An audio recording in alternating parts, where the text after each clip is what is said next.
वित्त विभागावरती मला बोलण्याची संधी दिली याच्याबद्दल मी आपले मनापासून या ठिकाणी आभार मानतो। जगभरामध्ये ज्या पद्धतीने युद्ध सुरू आहे, तिसऱ्या महायुद्धाची वाटचाल होत असतानाच या गौरवशाली भारताचे कर्तबगार पंतप्रधान नरेंद्र मोदी साहेब यांचे मी अतिशय मनापासून ऋण या ठिकाणी व्यक्त करतो।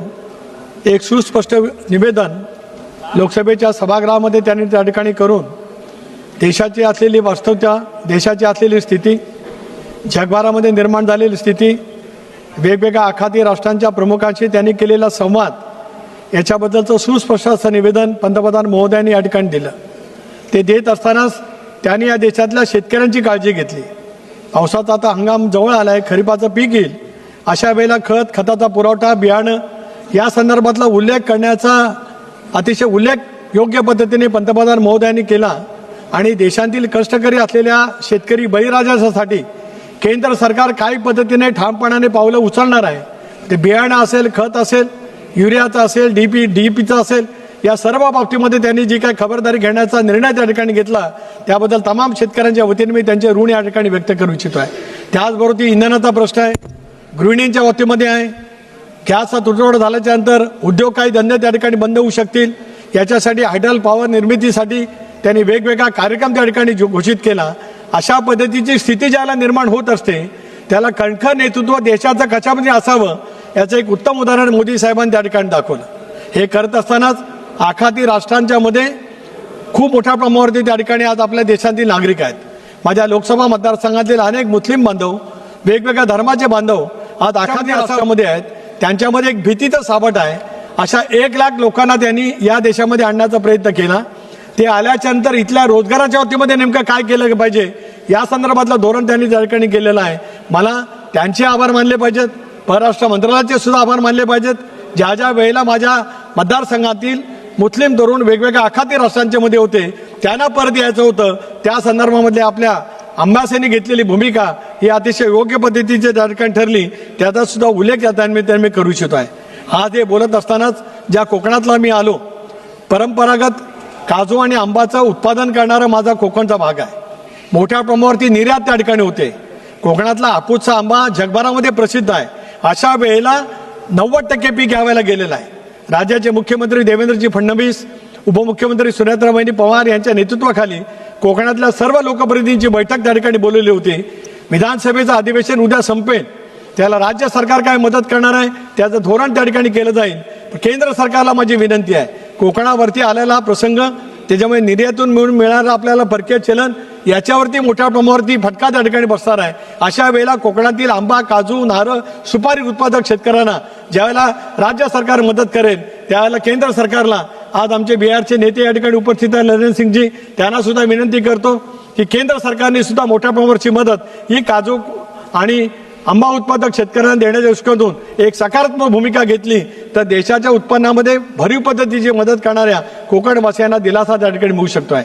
माझ्या कोकणातली कोकण रेल्वेचं कॉर्पोरेशन या रेल्वेच्या इतिहासामध्ये पहिलं कॉर्पोरेशन केलं गेलं, कारण ते कॉर्पोरेशन एवढ्यासाठीच केलं गेलं 4 राज्यातून ती रेल्वे जाते।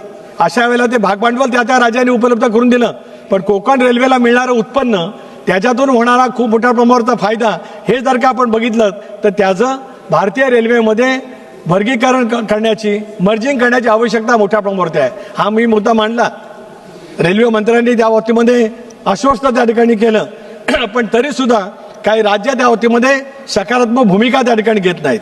केंद्र सरकारने याच्यामध्ये हस्तक्षेप करावा, कोकण रेल्वेचं विलिनीकरण तातडीने भारतीय रेल्वेमध्ये त्या ठिकाणी करावं, दुहेरी मार्ग करावा लागेल, इलेक्ट्रिफिकेशन त्या ठिकाणी करावं लागेल। असं जर काय केलं तर कोकणच्या पर्यटनाला चालना मिळेल। शेजारचं गोवा असेल, पलीकडचं कर्नाटक राज्य असेल, केरळपर्यंत त्या ठिकाणी रेल्वे जाते आहे, त्याचा मोठ्या प्रमाणावरचा फायदा कोकणवासियांना त्या ठिकाणी होऊ शकतो आहे। सर्वात महत्त्वाचं मोठं, ज्या संसदीय लोकशाही प्रणालीमुळे आज आपण या ठिकाणी आहोत, भारतरत्न घटनेचे शिल्पकार डॉक्टर बाबासाहेब आंबेडकर यांनी या देशाला संसदीय लोकशाही प्रणाली व्यवस्था दिली।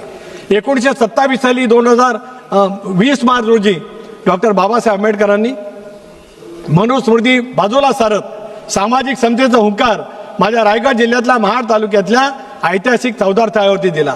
त्याचा हे जन्मशताब्दी वर्ष आहे, हे शताब्दी वर्ष त्या ठिकाणी आहे। हिंदवी स्वराज्य संस्थापक छत्रपती शिवरायांनी रायगडचा किल्ला त्या ठिकाणी उभा केला, तेच शताब्दी वर्ष साजरं होत असताना 300 कोटी रुपयाचा नियतोय भारत सरकारने त्या ठिकाणी द्यावा, महाडच्या परिसराच्या विकासासाठी द्यावा. आणि आज मी त्या विभागाचा लोकसभा सदस्य म्हणून पंतप्रधान महोदयांना विनंती करतो, 20 मार्च 2027 साली 100 वर्ष पूर्ण होतील. त्या ऐतिहासिक क्षणाचं साठी पंतप्रधान महोदयांनी अमितभाईंनी त्या ठिकाणी यावं अशी विनंती त्या ठिकाणी करतो. जाता जाता एक आवर्जून सांगतोय, वेदना आहेत, शल्य आहे, दुःख आहे. मी माझा नेता गमावलाय अजितदादांच्या रूपाने, महाराष्ट्राने नेता गमावलाय, देशाने एक नेता गमावलाय. अलीकडच्या कालावधीमध्ये होणारे विमान अपघात हे दुर्दैवी त्या ठिकाणी आहेत. या विमान अपघाताची चौकशी करावी म्हणून आमच्या नेत्या सुनेत्रा वहिनीच्या नेतृत्वाखाली आम्ही महाराष्ट्राचे मुख्यमंत्री देवेंद्रजी फडणवीस यांना पत्र दिलं की सीबीआयच्या मार्फत त्या ठिकाणी चौकशी व्हावी. ती चौकशी त्या ठिकाणी करत असतानाच अमित भाईंना सुद्धा आम्ही विनंती केली.